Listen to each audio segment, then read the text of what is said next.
nung gabi habang kumakain kami, biglang may dumaan na ipis sa pader na para bang normal lang yun sa kanila. At ang sabi pa ng bayaw ko, hayaan mo na yan te, alaga namin yan. Akala ko nagjo-joke lang pero yung ipis, hindi na nga takot sa tao.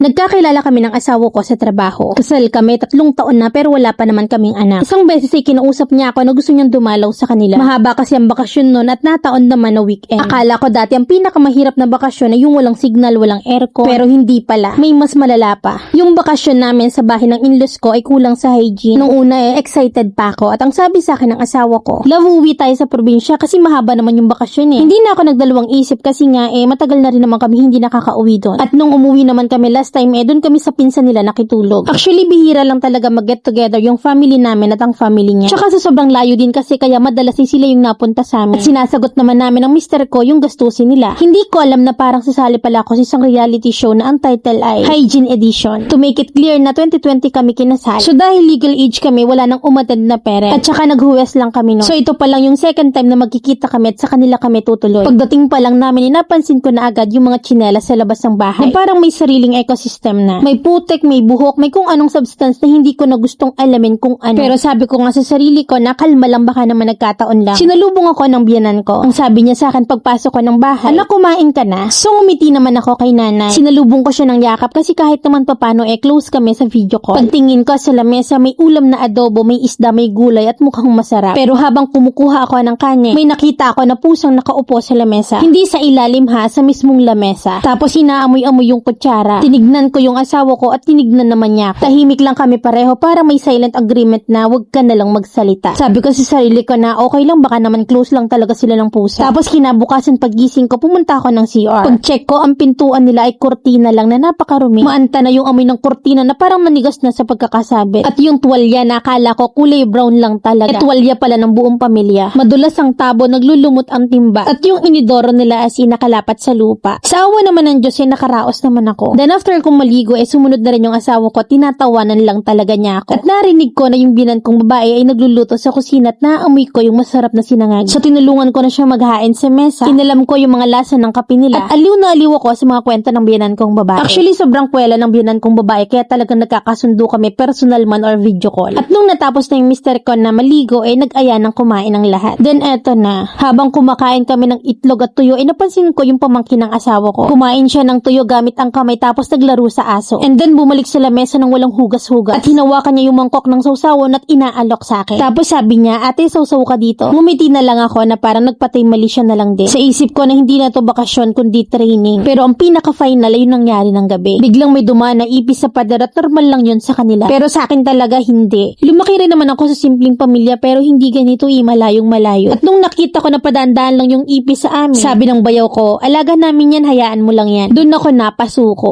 At nung gabi natulugan na kinausap ko yung asawa ko na gusto ko nang umuwi. Tinanong niya ako ng bakit na tumatawa. Sabi ko, hindi ko na kaya, feeling ko kasi susuko na ako. Tumatawa siya sa akin nun habang sinasabi ko yun sa kanya. Pero nang makita niya yung mukha ko na seryosong seryoso, doon niya na-realize na hindi ako nagbibiro. Kinabukasan nagpaalam din kami agad sa pamilya niya at ang sabi ko sa biyanan ko, babalik na lang ulit kami kapag may time na ulit. May biglaan lang talaga akong meeting. Ayoko na kasi na magtagal pa kami kasi baka mamaya kung anong lumabas sa bibig ko. Mas okay na maghiwalay kami ng maayos. Pagdating ko ng bahay sobrang sabik na sabik ako sa banyo namin. Nagbabad ako na halos 1 oras akong naligo. Pinagkwentuhan namin ng mister ko lahat ng nangyari nang nagbakasyon kami doon. Natatawa lang siya sa akin at ang sabi niya hindi lang talaga daw ako sanay kasi nga wala naman daw akong kapatid. Tapos hindi pa ako mahilig sa aso at pusa. Na nagpapasalamat na lang talaga ako at naiintindihan ako ng asawa ko. Nakwento ko lang mamilin para medyo light naman yung kwento natin. Na hindi lahat ng laban sa buhay ay tungkol sa drama. Problema, heartbreak, minsan tungkol lang din talaga sa hygiene. Letter sender, Micah.